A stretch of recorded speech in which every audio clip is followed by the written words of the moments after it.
À Skip, les chocolats sont pas meilleurs que les chocolats européens.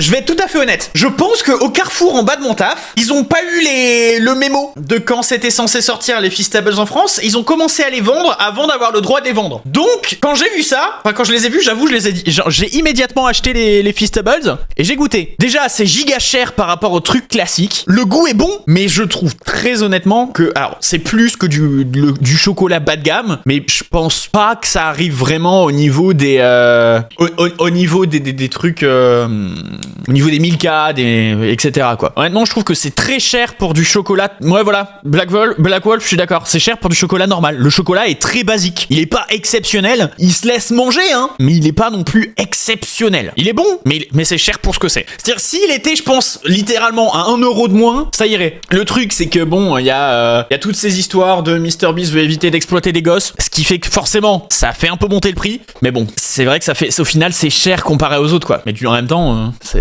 disons que ça peut être justifiable. Ça peut être justifiable. En Amérique, c'est du luxe, mais pas ici. Ouais, voilà. Nous, bon, on est habitué au bon chocolat, quoi. Le truc, c'est que, lui, son argument de com pour justifier ce prix, c'est que les autres marques font travailler des gosses, presque esclavage, pour faire du chocolat. Et que lui, soi-disant, je sais pas exactement, parce que même lui, ça se trouve, il a cet argumentaire de il exploite pas de gosses, ça se trouve, il le sait pas, mais il le fait, parce que dans tous les cas, tu peux pas tout monitorer à ce niveau-là. Mais lui, son argumentaire, c'est que il essaie de faire du chocolat juste, entre guillemets, dans le sens où il exploite pas des gosses, etc. Lui, c'est pas des gosses, c'est des ados, nuance. Mais voilà, après, je sais pas. J'y crois que autant que Apple qui collecte pas les données personnelles.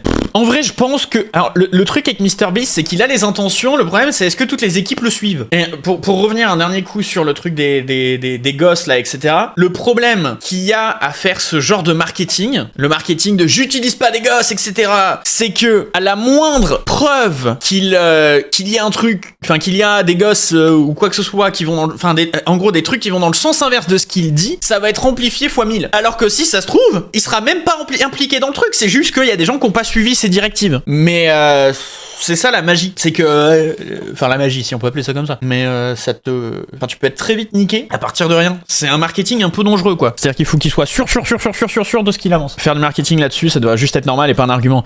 En fait, c'est un peu ce qu'il essaie de me dire justement, c'est que ça devrait pas être du marketing, mais je sais pas, je suis pas calé en chocolat, quoi. Mais bon, à suivre, comme on dit.